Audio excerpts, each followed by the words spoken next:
reste de toi viendra mon secours.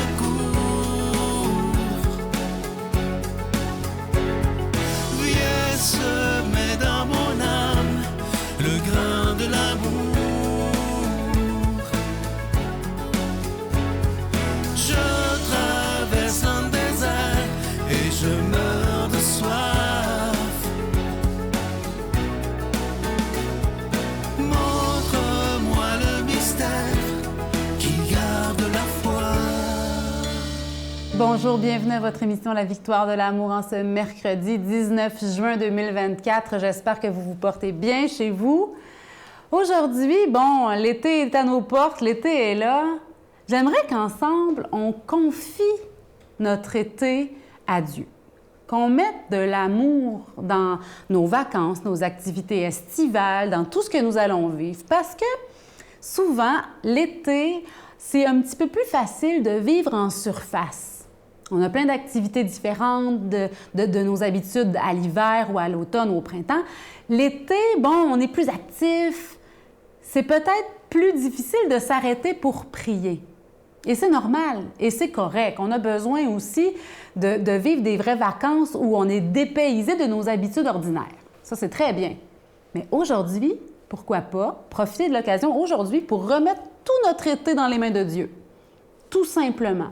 On prend ce qu'on sait déjà qu'on va vivre, là, si on a des vacances à l'extérieur, si on a de la visite qui va venir nous voir, etc. Là. Vous savez ce qui s'en vient probablement pour vous. Et si on a encore de la place dans notre agenda cet été, pourquoi pas se prévoir une petite retraite spirituelle ou une journée de ressourcement? Il y a plein de choses qui s'offrent. Donc, pourquoi pas aller profiter de nos vacances pour se ressourcer aussi, faire une place pour Dieu dans nos vacances, dans notre été. C'est une petite suggestion comme ça. Prions pour tous ces jeunes là, qui finissent l'école, là, surtout les polyvalentes, le secondaire, là, c'est maintenant que ça se termine, sont en plein examen ces jours-ci. Ils vont, pour beaucoup, entrer sur le chemin du travail pour la première fois. Ils vont se retrouver sur le marché du travail, des emplois étudiants. Soyons patients avec nos jeunes. Hein? Acceptons qu'on a besoin de les former. Hein? Ils sont là, ils sont peut-être un peu stressés.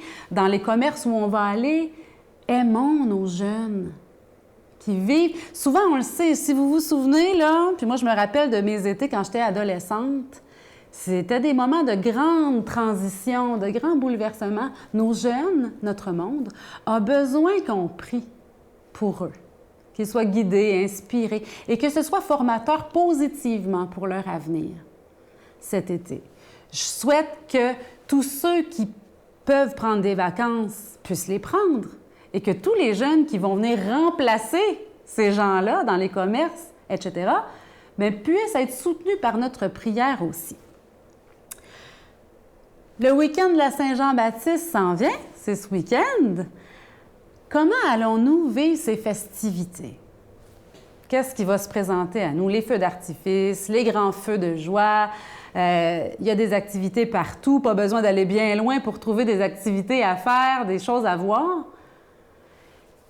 C'est important, mes chers amis, que nous soyons unis pour prier. Parce qu'on le sait, ces grands événements de vacances peuvent parfois générer des petits excès.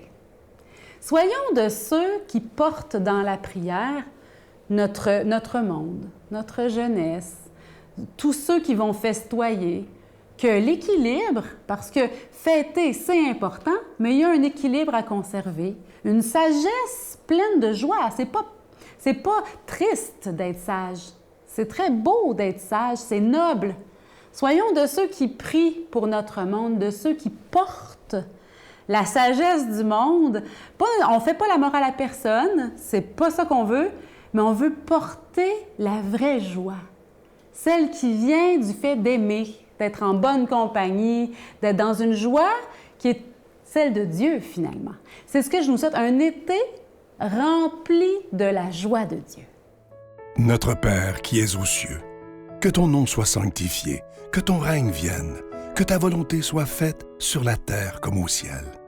Donne-nous aujourd'hui notre pain de ce jour. pardonne-nous nos offenses, comme nous pardonnons aussi à ceux qui nous ont offensés. Et ne nous laisse pas entrer en tentation, mais délivre-nous du mal, car c'est à toi qu'appartiennent le règne, la puissance et la gloire pour les siècles des siècles. Amen. Je continuerai à croire, même si tout le monde perd espoir. Je continuerai à aimer, même si les autres parlent de haine. Je continuerai à construire, même si les autres détruisent. Je continuerai à parler de paix, même au milieu d'une guerre. Je dessinerai des sourires sur des visages en larmes et je tendrai les bras à ceux qui se sentent épuisés. Oui, je continuerai à croire.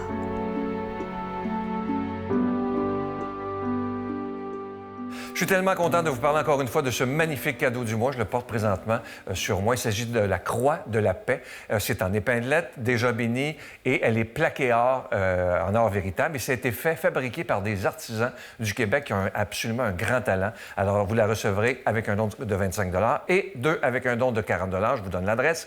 La Victoire de l'amour, case postale 120, succursale Boucherville à Boucherville, le J4B 5E6, je vous la redonne. La Victoire de l'amour, case postale 120, succursale Boucherville à Boucherville, le J4B 5E6. Également par téléphone, par carte de crédit du lundi au jeudi, de 8h à 17h dans le 514-523-4433, 523-4433 ou sans frais le 1-888-811-9291.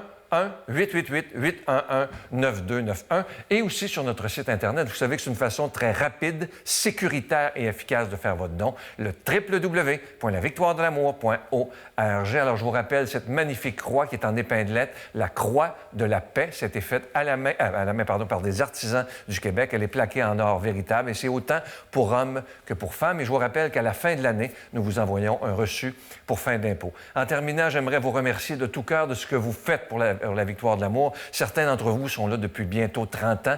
Merci de votre grande fidélité. Merci à ceux qui se joignent à toute cette grande famille de la Victoire de l'amour pour décider de ne pas être seulement des spectateurs, mais de devenir des collaborateurs de la Victoire de l'amour. Et moi, ça, je trouve ça extrêmement important. Et je sais qu'ensemble, on pourra être là encore pour des dizaines et des dizaines d'années. Merci de tout mon cœur.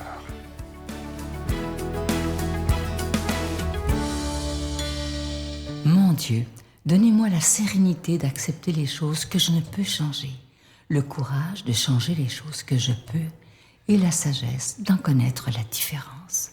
Amen. On rejoint maintenant l'abbé David Vincent qui va nous faire l'homélie du jour.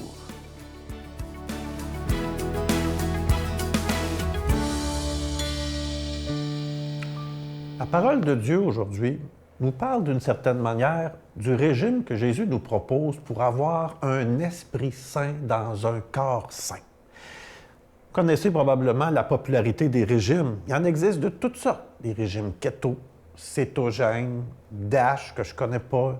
Il y en a beaucoup qui pratiquent le jeûne intermittent. Et sans parler de tous les programmes d'exercice, dans le fond, pour augmenter la masse musculaire, pour faire des exercices cardiovasculaires, même des exercices de respiration. Tous ces programmes que l'on connaît, puis il en existe beaucoup d'autres qui ne sont pas nécessairement mauvais, visent surtout à répondre à un désir important que l'on a. Être en santé, prendre soin de son corps, être bien dans sa peau, si on veut.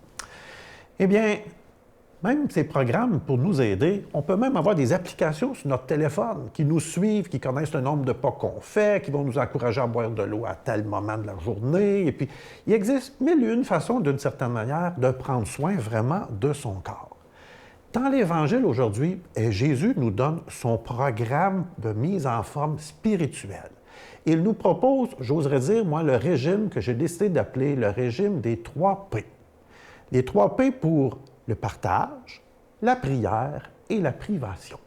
Ce sont les 3 trucs que Jésus nous donne, surtout pour, dans la période du carême, se rapprocher du Seigneur, vivre d'une certaine manière la conversion. Mais ce n'est pas juste pendant le carême que nous sommes appelés à faire attention à notre santé spirituelle. C'est toute l'année. C'est ce que nous rappelle le passage d'Évangile d'aujourd'hui. La première chose que Jésus parle dans l'Évangile, c'est le partage. Il est important, il est beau de voir comment Jésus lui-même va vivre le partage tout au long de son ministère. Combien de fois il est attentif aux personnes qui sont malades, Combien de fois même, jamais il va hésiter à nourrir les autres autour de lui aussi. Jésus lui-même va donner sa vie pour nous. Il va partager sa vie. Prenez mon corps, prenez, voici, ceci est mon sang donné pour vous. Jésus partage sa vie complètement. Mais dans le texte d'Évangile d'aujourd'hui, Jésus nous donne la manière de vivre le partage, de le faire discrètement, en secret, que ma main gauche ignore ce que donne ma main droite d'une certaine manière. De ne pas faire sonner la cloche ou, dans le fond, de ne pas vouloir épater la galerie parce que tout d'un coup, je suis en train, moi, je suis bon, de partager. Mais de le faire dans le secret de mon cœur parce que le Seigneur voit, dans le fond, il me connaît. Et pour lui, le geste de bonté que je pose, il me le revaudra aussi. C'est ce que nous dit le texte aujourd'hui. Le deuxième P, la prière. Souvent dans l'Évangile, on est témoin de Jésus qui prie. Le matin, souvent à l'écart, sur une montagne, avant d'appeler ses disciples. Avant de vivre les derniers moments de sa vie, Jésus est en prière au Jardin des Oliviers. On va même demander à Jésus un jour comment on fait pour prier. Il va nous laisser la magnifique prière du Notre Père, qui réside, j'oserais dire, l'essentiel. Mais encore une fois, dans le texte de l'Évangile d'aujourd'hui, Jésus nous dit comment prier. Retire-toi dans le fond de ta chambre et ferme la porte. Prie ton Père dans le secret. Ton Père te voit, il te le revaudra. Priez sincèrement. Priez avec peut-être simplement aussi. Priez la prière du cœur. Il y a tellement de manières de pouvoir, j'oserais dire, cultiver notre relation au Seigneur. Et de ne pas le faire, j'oserais dire, d'une manière orgueilleuse en montrant devant tout le monde comment moi je prie, mais vraiment la prière du cœur, où c'est entre Dieu et moi. Et la dernière chose, le troisième élément de notre programme des 3 P qui nous vient de Jésus, c'est la privation. Ça a peut-être l'air un peu curieux. On n'est pas trop habitué à ça, d'une certaine manière, la privation. Mais quand on suit un régime, des fois, il faut apprendre à se priver, soit du sucre, soit des gras, soit du sel aussi. Jésus, quand il nous parle, dans le fond, des privations, c'est surtout l'effort à faire pour la personne que j'aime, pour Dieu. Qu'est-ce que je suis prêt à faire dans ma vie, d'une certaine manière, pour manifester mon amour envers lui et mon amour envers les autres? Jésus savait vivre de peu.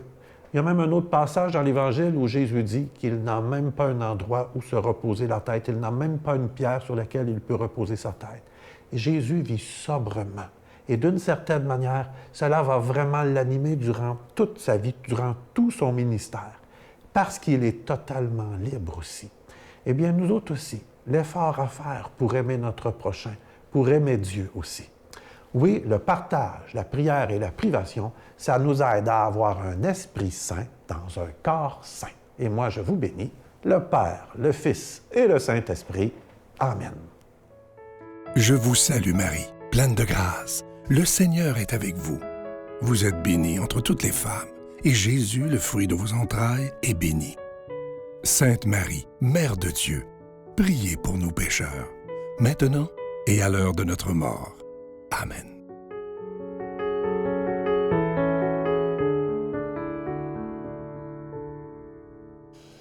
En ce mois de juin, la Victoire de l'amour vous offre, en échange de vos dons, cette magnifique épinglette, la croix de la paix. C'est déjà béni, c'est un bon moyen de témoigner de notre foi. C'est plaqué or véritable et c'est fabriqué au Québec. C'est un excellent moyen de soutenir la mission de la Victoire de l'amour, d'annoncer la bonne nouvelle à la télévision, d'annoncer cette victoire de l'amour, d'annoncer cette victoire de la paix sur toute forme de guerre. Merci de soutenir généreusement la Victoire de l'amour. Bonne journée. Patsy Galland. Moi, je peux pas détester quelqu'un que j'ai aimé. Ah, ça, c'est tellement bien dit, ça. Je peux pas détester quelqu'un que j'ai aimé. Je peux pas effacer l'amour qu'on a eu. Tu étais trop loin.